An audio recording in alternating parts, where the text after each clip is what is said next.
somebody is going to come around the car on like if I'm standing on the corner, I feel like somebody's going to come around the corner in a car, going to have a gun and they're going to shoot me. The search and the fears intensified. Then I come up and I saw tracks going in and something blue laying there. So I stopped and I backed up. And I got out of the truck, went down and looked, and I saw the knees and a hand. That's what I went back to sleep. The autopsy revealed no evidence of sexual assault and no evidence of a struggle. There is one interesting footnote to Jill Robinson's death. It's almost as if Jill herself had foreseen it ahead of time. Her mother explained. Jill had a fear, I guess you would really say, about a man killing her with a gun. And it was, well, she used to be worried about that. Like she would feel worried, I guess was the way she would explain it to me. And she would say, I know this is not logical. Jill is extremely perceptive, very, very intelligent. And she'd say, Mom, I'm afraid of something. And I'd say, what is it? And she'd say, the kids are coming home.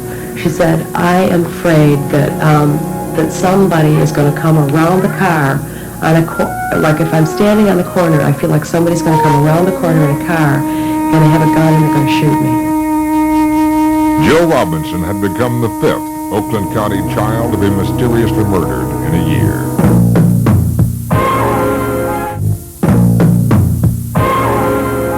A couple albums for Christmas, Donnie and Marie Osmond, that type of stuff, Cher. And earlier that morning, she had cut out pictures, and we're pasting them on the bedroom wall. And she ran out of pictures, so she wanted another book so she could continue to cut out. So that was the only reason she was allowed to go to the store that afternoon. I never questioned the fact that she would be in danger going, you know, other than crossing 12 mile. 12 mile was my only concern. The day is Sunday, the 2nd day of January, 1977. Kristine Mihelich wanted to go to a party store just a few blocks from her home in Berkeley. Her mother, Debbie Ashcroft, at first said no. It was just a freak thing that I allowed her to go that day. She had done me a favor earlier in the afternoon, excuse me, and she wanted this book. And I had told her no when she first asked. The more I thought about it, I thought, well, she did me a favor, I kind of owe her one. I explained to her how to go to the store to cross at the stoplight. She said okay, and she left, and that was the last time I saw her. The clerk at the 7-Eleven store on 12 Mile Road told police that yes, she did see Chris, and she did buy a magazine. Another witness told police that Chris was near the bowling alley across the street. There seemed to be some conflict to the reports of her last sighting, but one thing was for certain: Kristine was gone, with only 2 vivid memories of the Jill Robinson tragedy just a week earlier and the Mark Stebbins murder almost a year before. The search and the fears intensified. We've checked the whole city of Berkeley, kept our shift over on the afternoon shift, notified all departments, lane, and et cetera, in regards to the missing child, have come up with nothing. We can't say she was abducted, but we feel right in this time that she possibly could have been abducted. Could have been abducted. Those words echoed every day. The young Berkeley girl remained missing. 1 week soon became 2. Concern turned to fear, and fear became suspicion.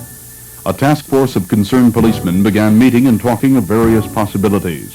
Citizens and parents listened and read of media accounts, and the specter of a mad killer soon appeared. Many cold days and nights had passed, and much of southern Oakland County waited in vigil for some word on the fate of Kristine Mihelich. 19 days later, that word would be passed. Mailman Jerry Wozni driving on Bruce Lane in Franklin. I usually look on the side of the roads. Then I come up and I saw tracks going in and something blue laying there. So I stopped and I backed up. And I got out of the truck, went down and looked, and I saw the knees and a hand.